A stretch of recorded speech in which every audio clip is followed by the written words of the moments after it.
బండి సంజయ్ అనబడేటువంటి ఒక వ్యక్తి తాను కేంద్ర మంత్రిని అనేటువంటి ఒక కనీస సోయి లేకుండా, విఘ్నత లేకుండా, విద్య లేకుండా చిల్లర మల్లరగా తెలంగాణ రాష్ట్ర ప్రదాత, తెలంగాణ ఉద్యమ నాయకుడు, తెలంగాణ తొలి ముఖ్యమంత్రి అయినటువంటి ఒక కల్వకుంట్ల చంద్రశేఖరరావు గారి పైన ఇష్టం వచ్చినట్లుగా అడ్డమైనటువంటి ఒక ఆరోపణలు చేసి వారిని అబాసుపాలు చేయటమే కాకుండా తన మంత్రిత్వ శాఖను, తన మంత్రి పదవిని కూడా అబాసుపాలు చేస్తూ ఒక చిల్లరతనానికి వాళ్ళ బండి సంజయ్ గారు పాల్పడ్డారు. వారు మాట్లాడిన మాటలు not only defamatory, derogatory, but also demeaning the constitution, demeaning the democracy. కాబట్టి వారిపైన క్రిమినల్ చర్యలు చేపట్టాలా అని చెప్పని వాళ్ళ బీఆర్ఎస్ పార్టీ నాయకులమంతా కలిసి ఈరోజు బంజారా హిల్స్ పోలీస్ స్టేషన్ లో వారిపైన కంప్లైంట్ చేయటం అయింది. వాడెవడో పోలీస్ ఆఫీసర్ ఆయనకెప్పుడో కలిసి, బండి సంజయ్ కలిసి, కేసీఆర్ గారు బీదర్ లో దొంగ నోట్ల ముద్రణ చేసేటువంటి ఒక ప్రింటింగ్ ప్రెస్ ను బీదర్ లో నడుపుతా ఉన్నారు. ఆ డబ్బుతోటే తెలంగాణ ఉద్యమాన్ని నడిపినారు. ఆ డబ్బుతోటే 2023 ఎన్నికల్లో ఓటర్లకు పంచినారు అని చెప్పని చిల్లర మల్లరగా బండి సంజయ్ గారు మాట్లాడటం అయింది. నేను తెలంగాణ సమాజానికి చేతులెత్తి నమస్కారం చేసి విజ్ఞప్తి చేస్తా ఉన్నాను. 7 సార్లు శాసనసభ్యుడు, 3 సార్లు పార్లమెంటు సభ్యుడు, ఒక డిప్యూటీ స్పీకర్ గా ఉమ్మడి ఆంధ్రప్రదేశ్ శాసనసభకు, తర్వాత కేంద్ర మంత్రిగా, తెలంగాణ తొలి ముఖ్యమంత్రిగా అద్భుతమైనటువంటి ఒక రీతిలో 14 సంవత్సరాల పాటు తెలంగాణ రాష్ట్ర సాధన కోసం ఉద్యమంలో పనిచేసి వచ్చిన తెలంగాణను బాధ్యతాయుతంగా 10 సంవత్సరాల పాటు ముఖ్యమంత్రిగా నిలబడి నిర్దిష్టమైనటువంటి అభివృద్ధిని సాధించినట్టు ఒక మహానాయకుడిని పట్టుకుని నిరాధారమైనటువంటి ఒక అడ్డమైనటువంటి ఒక ఆరోపణలు బండి సంజయ్ గారు చేయటం న్యాయమా? ఒక్కసారి నేను తెలంగాణ సమాజాన్ని దయచేసి ఆలోచించాలని చెప్పని కోరుతా ఉన్నాను. ఎవడో తలకు మాసినటువంటి ఒక అధికారి చెప్పిండు అని చెప్పనంటుండు. బండి సంజయ్ నిజంగానే మొగోడైనట్టయితే, నిజంగానే కేంద్ర హోంమంత్రి అయినట్టయితే, నిజంగానే నైతికత ఉన్నట్టయితే, దమ్ము ధైర్యం ఉన్నట్టయితే ఆ అడ్డమైన అధికారి ఎవడు, వాని పేరు ఎందుకు చెప్పట్లేవు బయటికి? ఆ రోజు అధికారంలో ఉన్నటువంటి ఒక ముఖ్య నాయకుడు ఆ సదరు అధికారిని బీదర్కు పోకుండా ఆపిండు అని చెప్పని బండి సంజయ్ చెప్తా ఉన్నాడు. దమ్ము లేదా బండి సంజయ్ నీకు? చెప్పు, అధికారి పేరు చెప్పు. ఆ రోజు ఉన్నటువంటి ఒక ముఖ్య నాయకుడు ఎవడో వాడి పేరు చెప్పు.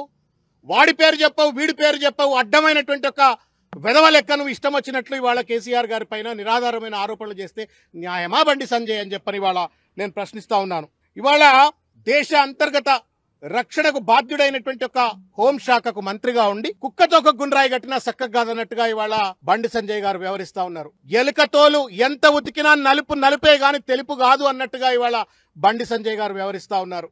అల్జిమర్ వ్యాధి ఉందేమో బండి సంజయ్కి, అర్థం కావట్లేదు. కరీంనగర్ కార్పొరేటర్ కాదు అయ్యా నువ్వు, కరీంనగర్ గల్లీ లీడరు కాదయా నువ్వు. ఢిల్లీలో పార్లమెంటు సభ్యుడివి, ఢిల్లీలో కేంద్ర మంత్రివి. కరీంనగర్ కార్పొరేటర్ కాదు బండి సంజయ్, నువ్వు కరీంనగర్ ఎంపీవి. ఈ సోయి మరిచి ఇవాళ ఇష్టం వచ్చినట్టు మాట్లాడుతూ ఉండు. నేను ఇంత పరుషంగా మాట్లాడను, కానీ మాట్లాడవలసిన అవసరం ఏర్పడతా ఉంది. ఎందుకంటే ఉన్నతమైనటువంటి ఒక పదవుల్లో ఉన్న వాళ్ళు ఆరోపణలు చేసినప్పుడు ఆ ఆరోపణలు సహేతుకంగా రుజువు చేయవలసిన ఒక బాధ్యత వాళ్ళ పైన ఉంటుంది. వెనకటికి ఒక ఎర్రోనికి మల్లెపూ ఇస్తే ఎక్కడో పెట్టుకుని వాసన చూసినట్టుగా ఇవాళ అంత పెద్ద కేంద్ర మంత్రి పదవిని నరేంద్ర మోడీ కట్టబెట్టి, భారతీయ జనతా పార్టీ కట్టబెడితే ఆ పదవిలో కూర్చొని వాడెవడో అడ్డమైనోడు ఏదో చెప్తే ఇంకెవడో అడ్డమైనోడు ఇంకేమో చెప్పిండు అని చెప్పని అడ్డమైన భాషలో అడ్డదిడ్డంగా బండి సంజయ్ మాట్లాడుతూ ఉంటే నవ్వాలనా, ఏడవాలనా, సిగ్గుపడాలనా అర్థం కావట్లా. Bandi Sanjay is not an individual. Bandi Sanjay Bharatiya Janata party నాయకుడే కాదు. బండి సంజయ్ నా భారత ప్రభుత్వానికి కేంద్ర మంత్రి కూడా.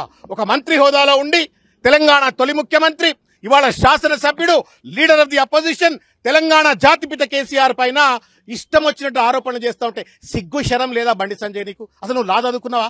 లా చదువుకోపోయి అసలు నీకు చదవచ్చా చెప్పు నాకు. నీకు చదువు రాదని అనిపిస్తా ఉంది. ఆర్టికల్ ఇండియన్ పీనల్ కోడ్ ప్రకారంగా, సెక్షన్ 39 ప్రకారంగా, లేకపోతే ఇండియన్ పీనల్ కోడ్ 202 ప్రకారంగా ఎవరైనా సరే, మీరు కానీ, మీడియాలో ఉన్నటువంటి వాళ్ళు కానీ, కార్యక్రమాన్ని చూసే వాళ్ళు కానీ, నేను కానీ, మేము కానీ, ఎవరైనా ఒకవేళ నేరానికి సంబంధించిన సమాచారం కానీ, నేరం చేసే వ్యక్తులకు సంబంధించిన వివరాలు కానీ తెలిసినట్టయితే వెంటనే స్థానిక పోలీస్ స్టేషన్ కు చెప్పాలా, లేకపోతే మెజిస్ట్రేట్ కు చెప్పాలా? సిగ్గు ఎగ్గు లేదు బండి సంజయ్ కి. వాడెవడో సన్నాసిగాడు చెప్పిండు అని చెప్పని మీడియా ముఖంగా అడ్డదిడ్డంగా మాట్లాడే ముందు పో, మెజిస్ట్రేట్ దగ్గరికి పో, పోలీస్ స్టేషన్ కి పో, కంప్లైంట్ లాడ్జ్ చేయి. Who prevents you to stop the enquiry? ఎవరు ఆపుతా ఉన్నారు నేను బండి సంజయ్ ఎంక్వైరీ చేయకుండా? ఒక చిల్లర మల్లరగాడేదో పాన్ షాప్ల దగ్గర పాన్ పరాగ్ దిక్కుంటే గుట్కా బ్యాచ్ వాళ్ళు మాట్లాడినట్టుగా కేంద్ర మంత్రి అయ్యుండి ఇష్టం వచ్చినట్టు మాట్లాడటం న్యాయమా రేవంత్ రెడ్డి? బండి సంజయ్ ఎవరిని మెప్పిద్దామని, ఎవరి కళ్ళల్లో సంతోషం చూద్దామని, ఆనందం చూద్దామని బండి సంజయ్ ఈ మాటలు మాట్లాడుతా ఉన్నాడని చెప్పి నేను ఇవాళ ప్రశ్నిస్తా ఉన్నాను. అడ్డమైనటువంటి ఆరోపణలు కేసీఆర్ గారి పైన, బీఆర్ఎస్ పార్టీ పైన చేసినట్టుగా బండి సంజయ్ గారి పైన కూడా కోడై కూస్తా ఉంది. వాళ్ళు వసూళ్ల బ్యాచ్ అని చెప్పని చుట్టంతా వసూళ్ల బ్యాచ్లు పెట్టుకొని ఫార్మాస్యూటికల్ కంపెనీస్ వాళ్ళను, పెద్ద పెద్ద పెట్టుబడిదారులందరినీ కూడా బెదిరించి వసూళ్లు చేసిండు పాదయాత్రల పేరు మీద అని చెప్పని పెద్ద పెద్ద పుకార్లు ఉన్నాయి. ఏం సమాధానం చెప్తావు మరి దానికి? ఏం సమాధానం చెప్తావు బండి సంజయ్? ఒక బీసీ బిడ్డవై ఉండి ఒక రాష్ట్ర పార్టీకి అధ్యక్షుడిగా ఉంటే నిన్ను ఎందుకు తీసిండ్రో నీకేమైనా సోయిందా? ఈ పుకార్ల వల్లనే, ఈ అడ్డమైనటువంటి ఒక వసూళ్లకు నువ్వు పాల్పడుతున్నావన్నటువంటి ఒక పుకార్లు ఢిల్లీకి పోవడంతో ఢిల్లీ వాళ్ళు నిన్ను తీసి ఒక రెడ్డి కులస్తుండి పెట్టిండి. వాళ్ళ తెలంగాణలో బీసీ వాదం అని చెప్పని, ఈ వాదం ఆ వాదం అని చెప్పని బలంగా ఉన్న తరుణంలో నిన్ను తీసి పక్కన పెట్టి వేరే కులానికి చెందినట్టు ఒక వ్యక్తిని పార్టీ అధ్యక్షుడిగా పెట్టినరంటేనే నీ కింద సెగ పుట్టింది. ఆ సెగ గుర్తించకుండా, గురివింద కింద నలుపు తెలవకుండా ఇష్టం వచ్చినట్టు ఇవాళ కేసీఆర్ గారి పైన మాట్లాడే ప్రయత్నం ఎంతవరకు న్యాయం? ఇవాళ తెలంగాణ సమాజం దయచేసి ఆలోచించాలా. బండి సంజయ్కి కర్రు కాల్చి ఎక్కడ పడితే అక్కడ వాతలు పెట్టాలని చెప్పి నేను తెలంగాణ సమాజానికి విజ్ఞప్తి చేస్తా ఉన్నాను. ఇవాళ ఒక విషయం, కేసీఆర్ గారు ఒక మహావృక్షం. ఆ మహావృక్షాన్ని ఢీకొనే ప్రయత్నం చేస్తే బండి సంజయ్ మాడి మసౌడే కాదు, నీ గుండు పగిలిపోతుంది అనే విషయాన్ని నేను గుర్తు చేస్తా ఉన్నాను. ఇంకొక ముఖ్యమైన విషయం ఏంటంటే, మిత్రులారా కొంచెం ఓపికగా తీసుకోరు, బయట చేతులు గుర్తుండొచ్చు, పట్టుకొని చాలాసేపుగా వినాలా. ఎందుకు చెప్తున్నా అంటే, బండి సంజయ్ గారు అంటే ఒక బ్రేజన్ సంజయ్గా మారిపోయినాడు. బ్రేజన్ సంజయ్ ఇష్టం వచ్చినట్టు మాట్లాడతాడు. గతంలో ఇన్నాం మనం, ఒక స్థలాన్ని తవ్వితే శవం వెళ్తే మీది, శివం వెళ్తే మాది అని చెప్పని మతపరమైనట్టుగా విద్వేషాలు రెచ్చగొట్టే ప్రయత్నం చేసినారు. గతంలో జిహెచ్ఎంసీ ఎన్నికలు జరిగితే ఓల్డ్ సిటీ పైన సర్జికల్ స్ట్రైక్ చేస్తా అని చెప్పని మాట్లాడు. ఏది పడితే అది మాట్లాడతారు.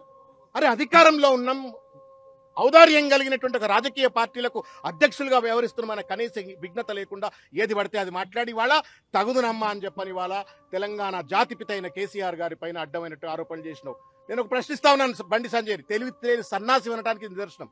నువ్వు అంటున్న ప్రకారంగానే కర్ణాటకలో అధికారంలో ఉన్నాయి రెండే మేజర్ పార్టీస్, ఒకటి బీజేపీ, రెండు కాంగ్రెస్ పార్టీ. మరి గుడ్డిగుర్రం పళ్ళు దొమిందా ఆ రోజు ఉన్నటువంటి ఒక బీజేపీ అని అడుగుతా ఉన్నాను.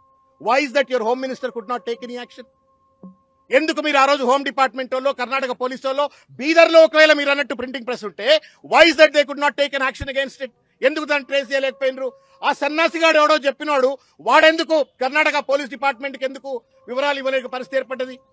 బండి సంజయ్ పెద్ద తెలివి కల్లోడు అన్నట్టు, మొగోడు అన్నట్టు, పోటుగాడు అన్నట్టు ఆయన మాట్లాడుతూ ఉండు. నేను I'm asking, you are a home minister, దమ్ ఉంటే ఇవాళ నేషనల్ ఇన్వెస్టిగేటింగ్ ఏజెన్సీకు ఎంక్వైరీ ఆర్డర్ చేయి, ఎన్ఫోర్స్మెంట్ డైరెక్టరేట్ కు రాసి నువ్వు ఎంక్వైరీ ఆర్డర్ చేయి, సిబిఐకి రాసి నువ్వు ఎంక్వైరీ ఆర్డర్ చేయి. చిల్లర మల్లరగా మాట్లాడి టీవీలలో ప్లేట్ బ్రేకింగ్లు, పేపర్ల ఫ్రంట్ పేజ్ న్యూస్, సోషల్ మీడియాలో అడ్డమైన ప్రచారం చేసుకుని రాజకీయ నాయకుడిగా చలామణి అవుతామనుకుంటే అంతకంటే మూర్ఖత్వం ఇంకోటి లేదు. తెలంగాణ సమాజంలో ఉన్నటువంటి చైతన్యాన్ని, విఘ్నతలను మీరు తక్కువగా చూసినట్టే అని చెప్పని నేను ఈ సందర్భంగా తెలియజేస్తా ఉన్నాను.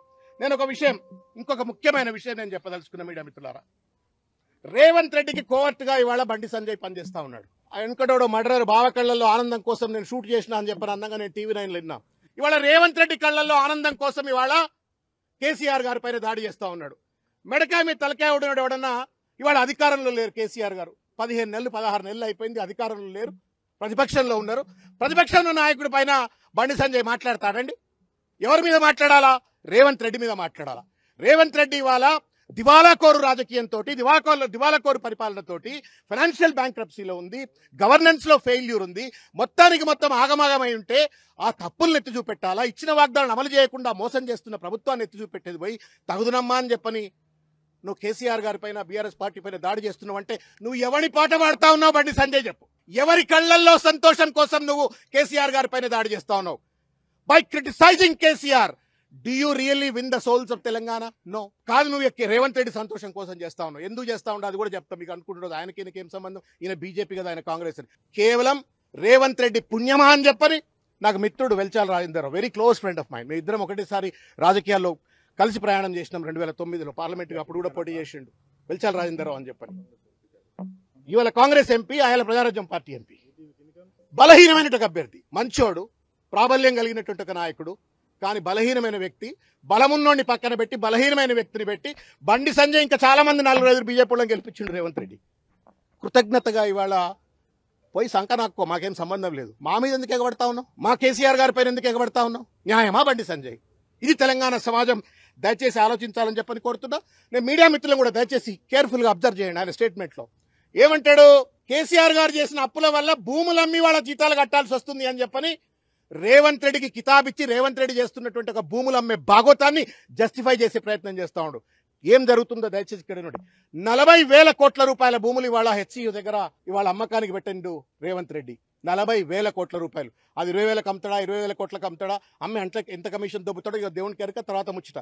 ఆ 40,000 కోట్లు అమ్మొద్దు అని చెప్పని వాళ్ళ హెచ్సియు విద్యార్థులు కావచ్చు, దేశవ్యాప్తంగా ఉన్నటువంటి పర్యావరణ శాస్త్రవేత్తలు, అడవులు కావాలని చెప్పని వాళ్ళందరూ కూడా వ్యతిరేకిస్తూ ఉన్నారు. దానికి మద్దతు తెలపడం కోసం అని చెప్పని భూములమ్మి జీతాలు కట్టే పరిస్థితి ఏర్పడ్డదని చెప్పని వాళ్ళు జస్టిఫై చేస్తూ ఉన్నాడు. ఎంతవరకు చిల్లర రాజకీయం? ఈ బీజేపీ కాంగ్రెస్ యొక్క అక్రమ సంబంధం ఏంటి, రేవంత్ రెడ్డికి బీజేపీకి ఉన్న అక్రమ సంబంధం ఏంటి చెప్పని ఈ సందర్భంగా నేను ప్రశ్నిస్తూ చివరిగా ఒక విషయం నేను బండి సంజయ్ చెప్పదలుచుకున్నా.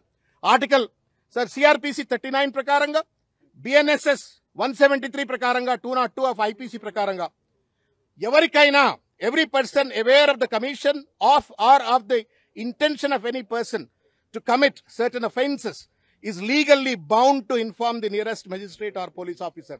ఇంతవరకు చెప్పల. మీడియా సాక్షిగా అడ్డమైన మాటలు మాట్లాడిండు. వాళ్ళ ముమ్మాటికి బండి సంజయ్ నేరస్తుడే. ముమ్మాటికి బండి సంజయ్కి ఆ కుర్చీలో కూర్చున్నట్టు అధికారం, నైతికత కోల్పోయిండు. నేను నరేంద్ర మోడీ గారికి, కేంద్ర ప్రభుత్వానికి విజ్ఞప్తి చేస్తా ఉన్నాను. ఇట్లా అడ్డమైనటువంటి ఒక మాటలు మాట్లాడి కేంద్ర ప్రభుత్వం యొక్క ఇజ్జత్ తీస్తా ఉన్నాడు, మంత్రి పదవి యొక్క ఇజ్జత్ తీస్తా ఉన్నాడు. చిల్లర మల్లరగా ఇవాళ కాంగ్రెస్ పార్టీకి, రేవంత్ రెడ్డికి కొమ్ము కాస్తూ ఇవాళ ఆయన వెంటనే బర్తరఫ్ చేయాలా మంత్రి పదవి అని చెప్పి కూడా మీడియా ద్వారా నేను నరేంద్ర మోడీ గారికి నేను విజ్ఞప్తి చేస్తూ చివరిగా పోలీసు వారికి విజ్ఞప్తి చేస్తాను. భయపడకండి. మీరు ఆయన ఎంత పెద్దోడైనా కావచ్చు, but what he has done is absolutely a crime, legally morally crime. కాబట్టి ఆయన పైన కేసు పెట్టాలని చెప్పని విజ్ఞప్తి చేస్తా ఉన్నాను.